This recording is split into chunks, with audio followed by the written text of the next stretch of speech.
Hello there! Welcome to Real Drive.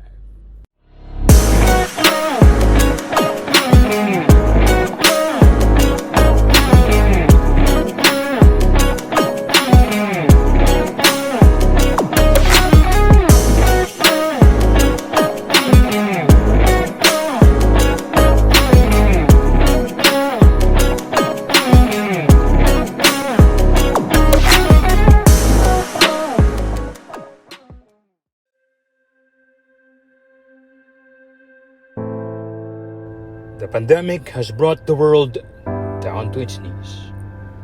Economies have crumbled, and our way of living has ceased to exist. Ang bawat oras, bawat minuto, parang tila bagang laban para lamang mabuhay.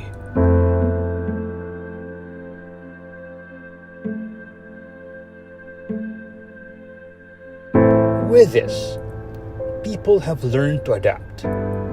People have learned to simply survive.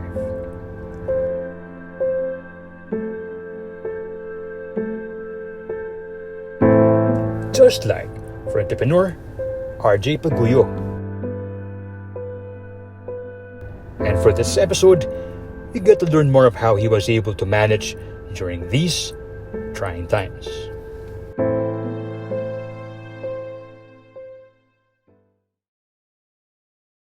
Last year during the lockdown, basically all commute.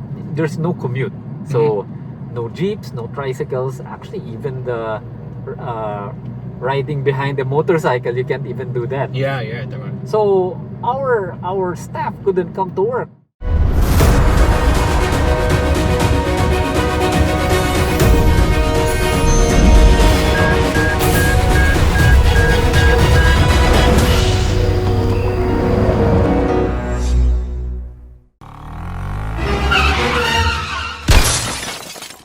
May balita ba kayong nasakyan sa kalsada mga katandem?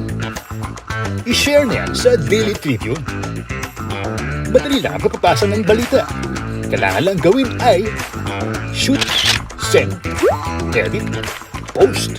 Daily Tribune, ang Cash News Squad.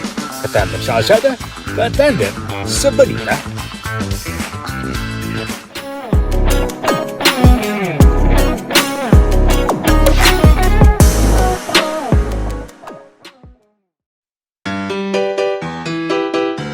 Punta natin si RJ Paguyo. Visiting from our good friend, Gianasino. RJ is an entrepreneur and he owns a couple of businesses or several businesses in the South area. And syempre, during these times, baksak ang ating economy. So we'll get to know somebody like him, how he manages during these trying times. Yeah, tara!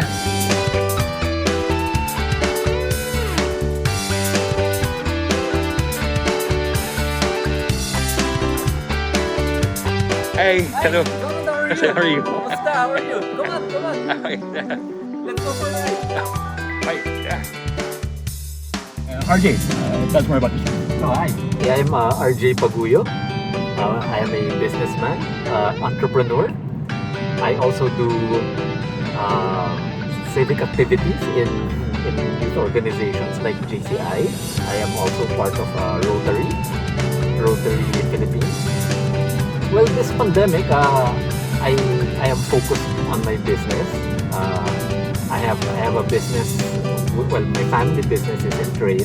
We supply construction equipment and large-scale generators to factories and buildings. And I also have a business with friends. It's already a 3-year-old business. We do websites, creative videos, online ads, online marketing, and I also have another one which is a food business. So that is me and my partner, me and my girlfriend. We have a franchise of Jamaican patties and frutas.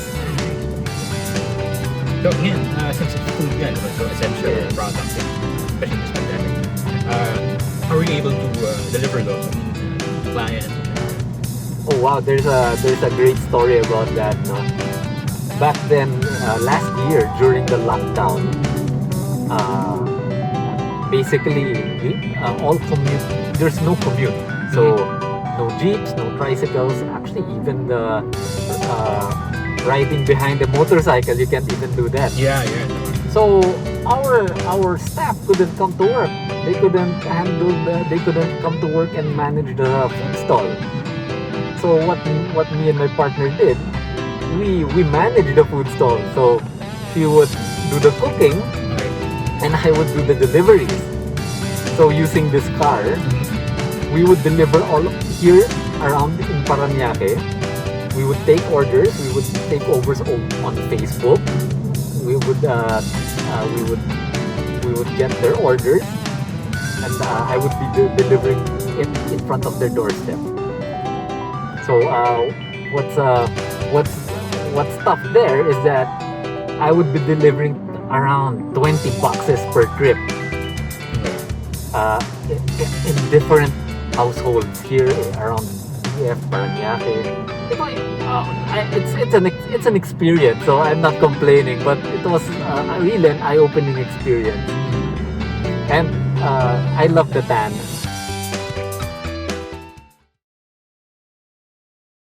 During those deliveries, no, what car did you use? I use this.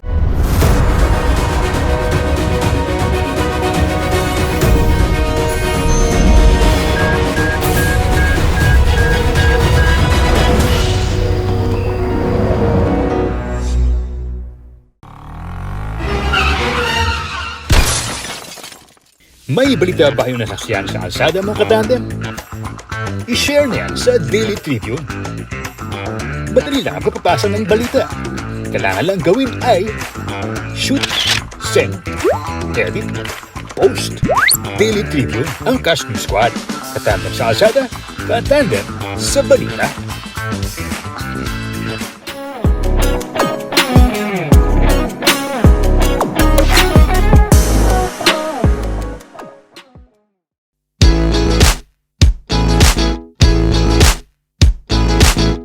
During those deliveries, no, what car did you use? I use this, so I'm driving a Civic. I believe it's a 2016 model. Yeah. Yeah. So primarily this one going around. So why the Civic? Because this is the only one with a sticker to BM. Yeah, the other one didn't have, so I couldn't bring that. But I think that car, which is an SUV, my Montero would have been more appropriate, because given the big Size, speed the bumps here in BF, it would have been more applicable.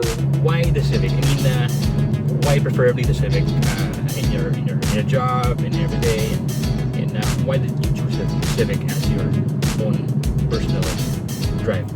Well, I like the Hondas. Okay. Well, more because well, for me it is proven, and it's sentimental in a way, because my first car was a 1997 Honda Accord. Ah, okay. Yeah, so Honda talaga. quite I've driven that for quite a long time. That was your first car. That was my first car, car. yeah. So I've driven that mostly in my college life and in the start of my working life. So there's that attachment already. It's the first. To Hondas, yeah. Yeah. And after that, I got a Toyota Altis, and then after that I went back. I got a Civic naman. Civic. Yeah. Same Civic. This one. Okay. Well, I like its well, two things. I like the Honda performance from the Accord.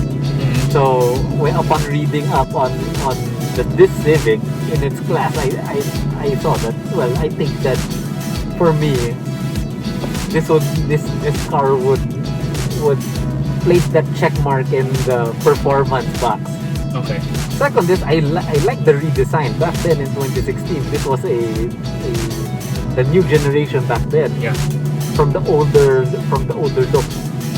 So when it first came out, it was wow. It's something else, something different, and I like the new design. So okay, let's go with this one. And yeah, looking back, that's a good choice. The pandemic brought a lot of struggles, no? And I think not only for me, but for everyone, actually. For everyone, yeah.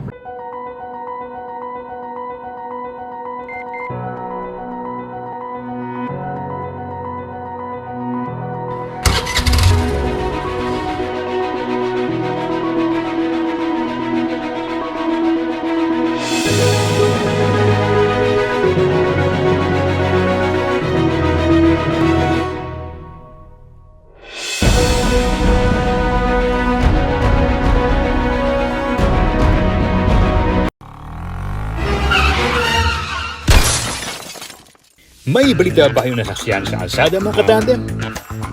I-share niyan sa Daily Tribune. Madali lang ang pagpapasa ng balita. Kailangan lang gawin ay shoot, send, edit, post. Daily Tribune, ang Cash News Squad. Katandem sa kalsada, katandem sa balita.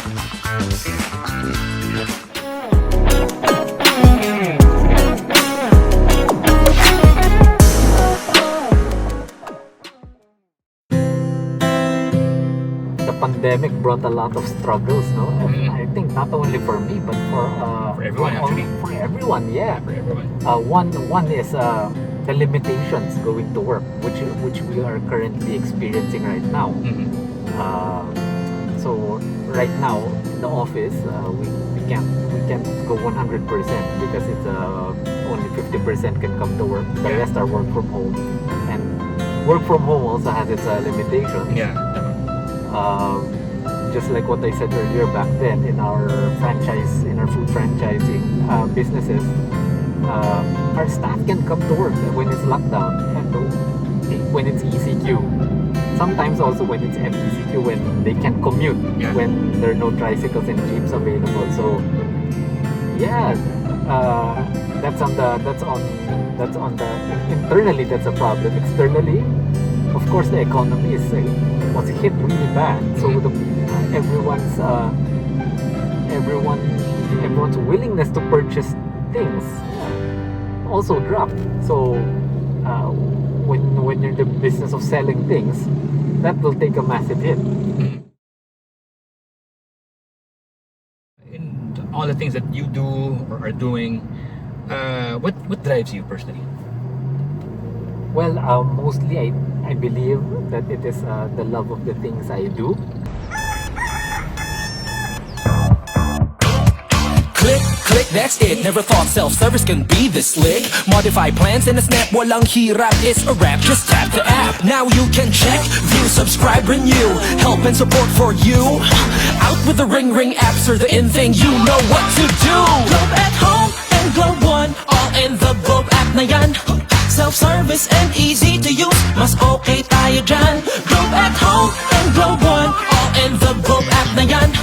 Instant response, no hold time pa, wala nang hintayan. Download Globe at home and Globe One app, all in the Globe app na yan. Download the Globe One and Globe at Home apps from Google Play Store and Apple App Store now. Download Globe at home and Globe One app, all in the Globe app na yan.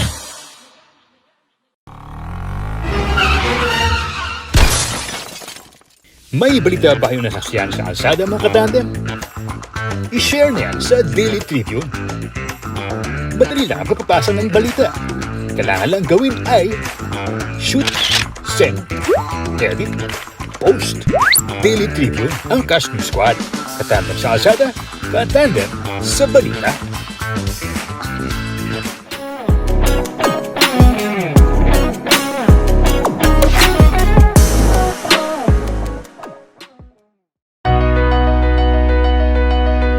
All the things that you do or are doing, what drives you personally?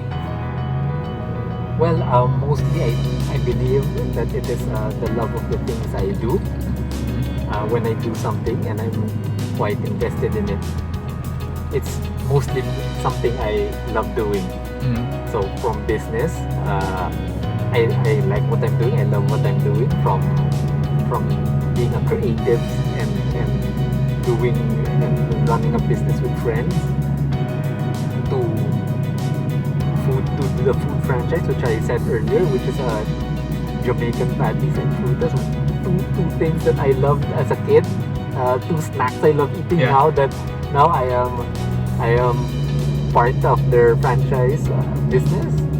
And of course, civic duty with JCI and Rotary. I love helping the community. I love helping people or helping friends, helping peers develop to become better versions of themselves. All which is part of what we do in JCI and in Rotary. So yeah, it's that love of doing all these things which makes me do these activities despite what's happening right now.